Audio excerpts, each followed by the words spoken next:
Very good morning, students. Children, how are your studies going on? Going through your chapters, reading them properly because you need to answer multiple choice and half yearlies. But also learn the matter because in board exams पूरे answers लिखने पड़ेंगे. Lengthy answers also. So keep studying, keep revising your chapters, and if you have any difficulty, you're free to ask me. I'm there to help you anytime. We were doing the chapter from Geography, Manufacturing Industries, and we have read about manufacturing contribution to the GDP, agro-based industries, and in agro-based industries, we have read about cotton textile, and today we will start with jute textile. It's also a very important industry in India. India is the largest producer of jute and jute goods and stand at second position as exporter after Bangladesh. Bangladesh सबसे ज़्यादा jute export करता है और second number पर आता है India. There were about 80 jute mills in India in 2010 and 11. If the number has changed, children, just let me know so that I can inform everyone. हमारी book में 80 jute mills दिया है.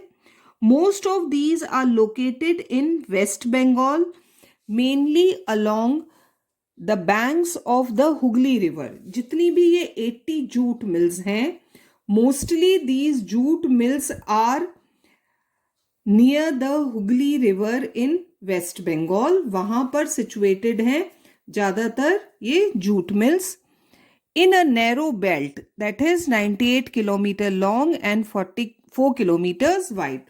That is the area where most of these jute mills are located. Nearly 80 jute mills are there और इसमें से ज्यादातर waste Bengal में Hooghly river के पास है. Now, this is another 5 marks question that you can get. Factors responsible for their location in the Hooghly Basin are. Why are these jute mills located in Hooghly Basin? Here are the factors. You can write them in points. The first one is proximity. That is closeness of the jute producing areas. सबसे ज़्यादा jute कहाँ produce होता है? Waste Bengal में. सो raw material is easily available. हमने location में देखा था ना in the same chapter when we were reading about location, nearness to raw material. So jute is easily available there as raw material. Then inexpensive water transport. Water transport is the most cheapest mode of transport. वो Hooghly river दे रही है. Supported by a good network of railways, roadways and waterways to facilitate movement of raw material to the mills. So easily through water, तीनों mode of transport are easily available there. So jute can be transported from the fields, it's grown in the fields, to the mills. So वो available है वहाँ. Then abundant water for processing raw jute. Jute is a very stiff fiber. और उसको अगर आप किसी भी चीज में मोल्ड करना है, कुछ भी उससे बनाना है, तो पहले उसे सॉफ्ट करना पड़ेगा. And for that a lot of water is required. पहले जूट को उस पानी में बहुत भिगो के रखा जाता है, फिर जमीन पे पटका जाता है, एंड देन वो एक एक फाइबर खुलता है and then it is used. तो वो वाटर हुगली रिवर में अवेलेबल है. Abundant water for processing raw jute. Cheap labor from West Bengal and adjoining states of Bihar, Odisha and Uttar Pradesh. All these are densely populated states where cheap labor is available क्योंकि ज़्यादातर हाथ से काम होना है. Kolkata as a large urban center provides banking, insurance and port facilities for export of jute goods. So these are the various factors responsible why most of the jute mills are located in Hooghly Basin. In 2010-11, the jute industry was supporting 3.7 lakh workers. इसमें है ना employed थे directly and another 40 lakh small and marginal farmers who were growing वो engaged in cultivation of jute and mesta. Mesta is another jute like fiber, ये भी field में grow होता है. Many more people are associated indirectly, वो transport करना and all, बहुत सारे लोग. So these jute industry is giving employment to a very large number of people. Now challenges faced by this industry. Challenges faced by the industry include stiff competition in the international market from synthetic substitutes. अच्छा बताओगे बच्चों, jute सबसे popularly किस में use होता है? In making Ghani bags, है ना? गनी बैग्स जिसमें हम सामान पैक करते हैं, स्पेशली पहले क्रॉप्स के लिए यूज होते थे. But what had happened over the years, synthetic fibre आ गया है जिसके बैग्स. अब jute is a biodegradable thing, तो वो खराब हो जाता था, तो उसको रिप्लेस किया सिंथेटिक फाइबर ने. तो वो एक स्टिफ कंपटीशन मिल रहा है जूट को. And from other competitors like, अब इंडिया के कॉम्पिटिटर्स भी तो हैं, like Bangladesh, Brazil, Philippines, Egypt and Thailand. These are the countries who are also growing jute. तो इंडिया को इनसे भी कंपीट करना पड़ रहा है. कहाँ गया? Yes. However, the internal demand has been on the increase due to the government policy. तो अब गवर्नमेंट ने क्या पॉलिसी कर दी है? मैंडेटरी, कंपल्सरी यूज हो गया है ऑफ जूट इन पैकेजिंग. तो इससे अब जूट की डिमांड राइज होने लगी है. To increase demand, to stimulate means to increase demand, the products need to be diversified. अगर हमें जूट की डिमांड को और बढ़ाना है, we need to make different products from it. And nowadays it's very popular in fashion having jute products, from bags to handicrafts, what not is made of jute, even clothes. Dresses bhi aa rahi hain made from jute fiber. To stimulate demand, the products need to be diversified. In 2005, underline kar lo, National Jute Policy was formulated with the objective of increasing productivity. Special jute policy बनाई थी government ने, और उसका objective था of increasing productivity, improving quality, good quality jute is produced, ensuring good prices to the jute farmers so that they grow more jute, and enhancing the yield per hectare. कैसे production को बढ़ाया जाए per hectare. तो ये सब चीजें decide की गई थी by national jute policy. The main markets who are buying jute from India are USA, Canada, Ghana, Saudi Arabia, UK and Australia. The growing global concern for environment-friendly biodegradable materials. अब धीरे धीरे ये भी आ रहा है that instead of plastic and synthetic fiber, we need to use biodegradable things. और इसने jute को और encourage किया है, इसके यूसेज को बढ़ाया है. Has once again opened the opportunities for jute products. So that is jute industry. क्यों concentrated है हुगली बेसिन में, and the challenges faced by the industry. तो ये सब about jute industry in India. Next agro-based industry, very important industry is sugar industry. India की एक बहुत important industry है sugar industry. India stands second as world producer of sugar. जो भी total production हो रहा है शुगर का, we stand second, but occupies the first place in the production of gur and khandsari raw sugar.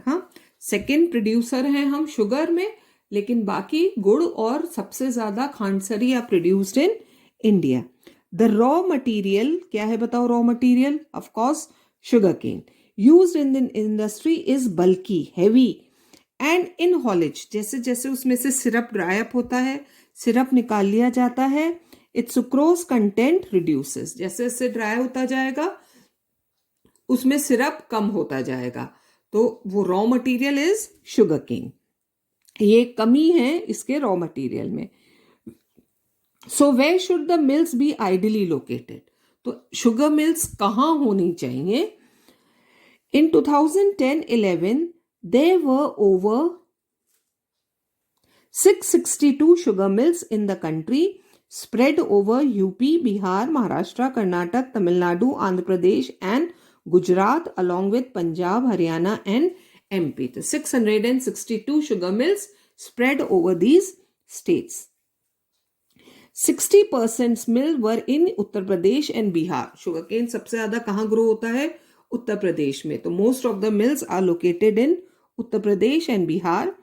This industry is seasonal in nature. पूरा साल काम नहीं करती है sugarcane industry. कारण हमने पर पढ़ा ना, जैसे जैसे ड्राई होता जाता है sugarcane, उसका सिरप खत्म हो जाता है. It is ideally suited to the cooperative sector. ये भी हम पढ़ चुके हैं. Producers जो grow कर रहे हैं farmers, they themselves are running the industry. तो that is cooperative sector, है ना. That is why कोई प्राइवेट इंडिविजुअल्स, क्योंकि जनरली इंडस्ट्रीज को ईयर लॉन्ग रन करना पड़ता है, लेकिन sugar industry is cooperative with the farmers who are growing sugar cane, they themselves are producing sugar. In recent years, there is a tendency for the mills to shift and concentrate in the southern and western state. लेकिन पिछले कुछ सालों में southern और western, अभी तक UP Bihar में ज़्यादा थी, लेकिन अब साउथ और वेस्टर्न स्टेट्स में ज़्यादातर शुगर इंडस्ट्री लोकेटेड है. Reasons are given there. देखो, specially in Maharashtra. This is because, क्यों है ऐसा? द केन प्रोड्यूस, जो शुगर केन महाराष्ट्र में ग्रो हो रहा है या साउथ स्टेट्स में ग्रो हो रहा है, here has a higher sucrose content. मोटा होता है गन्ना, तो it has more syrup. The cooler climate, Maharashtra की टेम्परेट क्लाइमेट है, हाँ, तो जल्दी ड्राई अप नहीं होता. Also ensure a longer crushing season. Moreover the cooperatives are more successful in these states. बहुत स्ट्रॉन्ग है cooperatives and they are running many industries there. Now the challenges faced by the industry includes the seasonal nature, है ना. 3 to 4 months जब तक sugar cane है तब तक ये इंडस्ट्री रन करती है. Old and inefficient methods of production. Still these industries, क्योंकि cooperative sector में है, not very rich owners, तो they are still producing sugar on old machinery. Transport delay in reaching cane to factories, और अगर transport delay हो जाता है किसी वजह से cane टाइम पर नहीं पहुंच पाता है, तो उसमें से ज़्यादा सिरप नहीं निकलता. And the need to maximize the use of bagasse. वो जो इतना कचरा देखा है ना, एक गन्ने के रस के ठेले के पास ही एक पूरा बैग भर के उनके पास daily they have this baggage. तो सोचो इंडस्ट्री में तो कितना होगा. तो अभी तक हम प्रॉपर यूटिलाइजेशन नहीं निकाल पाए हैं, how to use that much of thing. वो जो गन्ने का कचरा निकल रहा है इतना, उसका प्रॉपर यूटिलाइजेशन नहीं हो पा रहा है. तो दैट इज शुगर इंडस्ट्री. तो we have read about 3 agro industries children, है ना. Cotton textile, jute textile and sugar industry. These are 3 major agro industries of India. And now we will start with mineral based industries. Industries that use minerals and metals as raw materials are called mineral based industries. बहुत सारी होंगी और हम start करेंगे with the most important one, iron and steel industry. This is the most important industry among the mineral based. After all, it is the backbone, और कहीं base industry. Iron and steel industry iron steel produce कर रही है, फिर उससे machines बन रही हैं. तो this is the base industry. The iron and steel industry is the basic industry since all the other industries, heavy, medium and light, depend on it for their machinery. Steel is needed to manufacture a variety of engineering goods. छोटी सी एक सुई से लेकर और क्या क्या बन रहा है, construction material, defence, medical, telephonic, scientific equipments and a variety of consumer goods. कितनी सारी चीजें हैं that are being made from steel. So this is basic industry. Now production and consumption of steel is often regarded as the index of a country's development. Generally ये माना जाता है the country which consumes more steel is more developed. अब steel खाने के काम तो नहीं आ रहा ना बच्चों कि भाई मोर कंजम्पशन हो. किस काम आ रहा है? Making equipments and machinery. और ये इक्विपमेंट्स और मशीनरी क्यों बनाए जा रहे हैं? To produce goods. Secondary sector. तो जितना ज्यादा consumption of steel, that country is considered as much developed. Iron and steel is a heavy industry, क्योंकि रॉ मटेरियल भी हैवी है और जो फिनिश प्रोडक्ट्स निकल रहे हैं they are also heavy, because all the raw material as well as finished goods are heavy and bulky, entailing heavy transportation cost. बहुत महंगा लगता है सामान को ट्रांसपोर्ट करना, raw material to industry and finished products to market.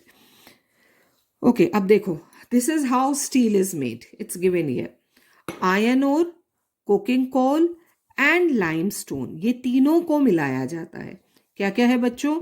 Iron ore, coking coal and limestone are required in the ratio. किस ratio में mix किया जा रहा है? 4:2:1. Iron ore, coking coal and limestone, तीनों को इस रेशो में मिक्स करा जाता है टू मेक स्टील. देन वो हुआ soft steel. Some quantities of manganese is also required to harden the steel.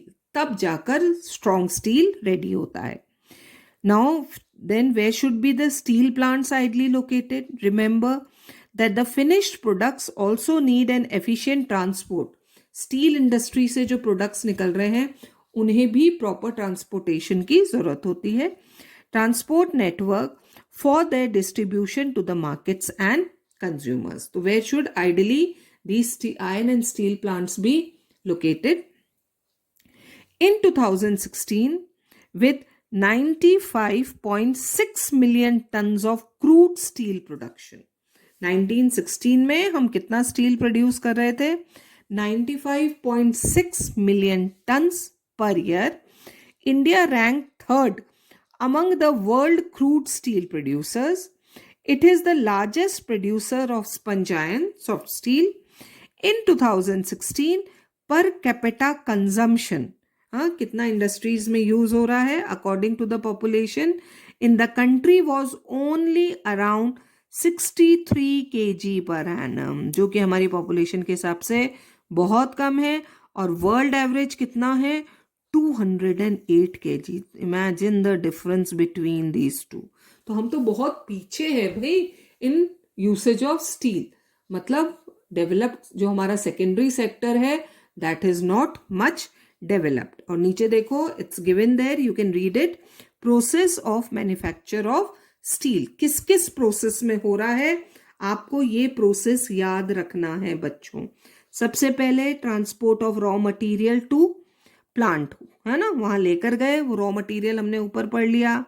फिर है ना क्या हो रहा है उसके बाद ये प्रोसेस, ये है ना मल्टीपल चॉइस क्वेश्चंस में प्रोसेस आ सकता है. So you need to read this process. बस ध्यान में रखने की बात है, याद नहीं रखना है. You just need to read this process. Most of the public sector undertakings market their steel through Steel Authority of India Limited. This is government organization. Public sector means government organization. Steel Authority of India, which sell all the steel. In the 1950s, China and India produce almost the same quantity of steel. 1950s में थे. Today China is the largest producer और हम कहाँ आ गए हैं? Third place पर आ गए हैं.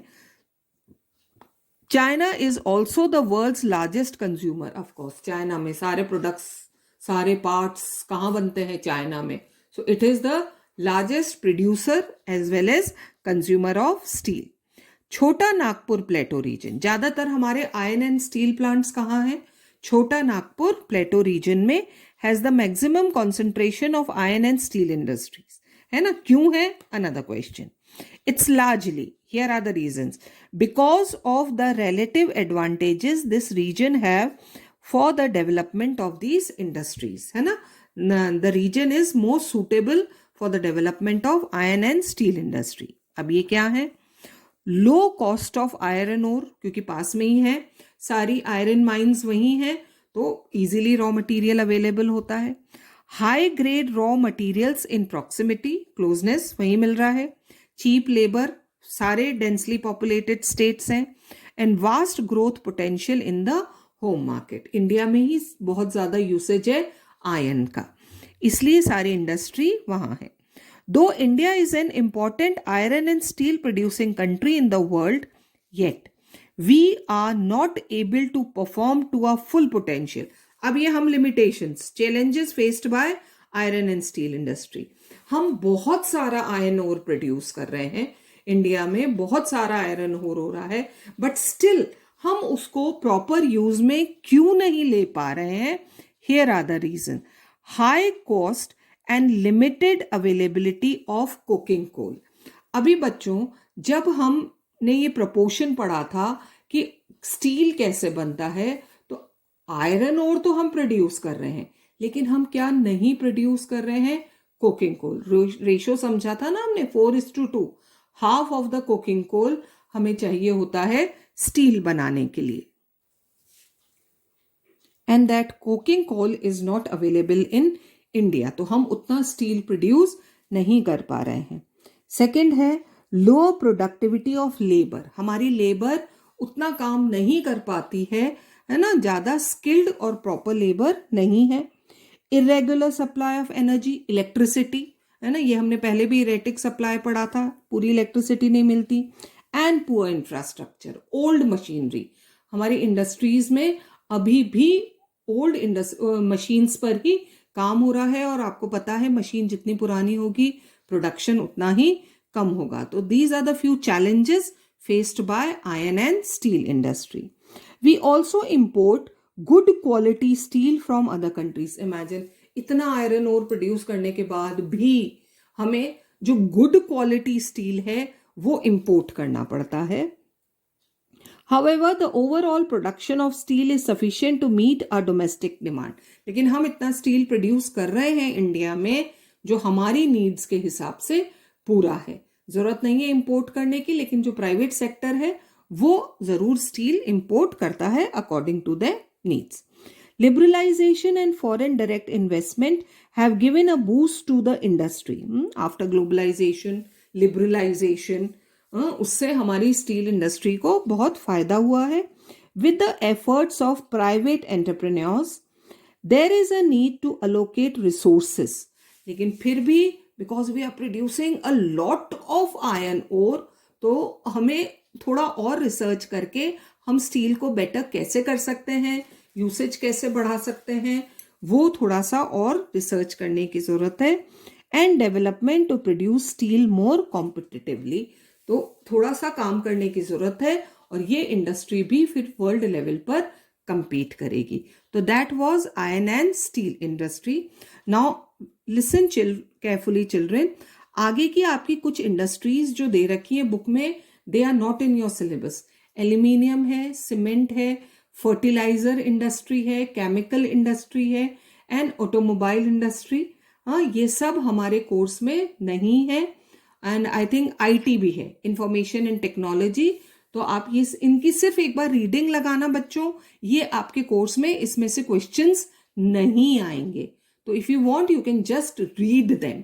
पढ़ना है, लर्न नहीं करना है, तो देख लेना, कोई जरूरत नहीं है. So in our next class we will start with pollution, है ना, इंडस्ट्रियल पोल्यूशन, और उसके बारे में हम समझेंगे. तो टिल देन कीप रीडिंग.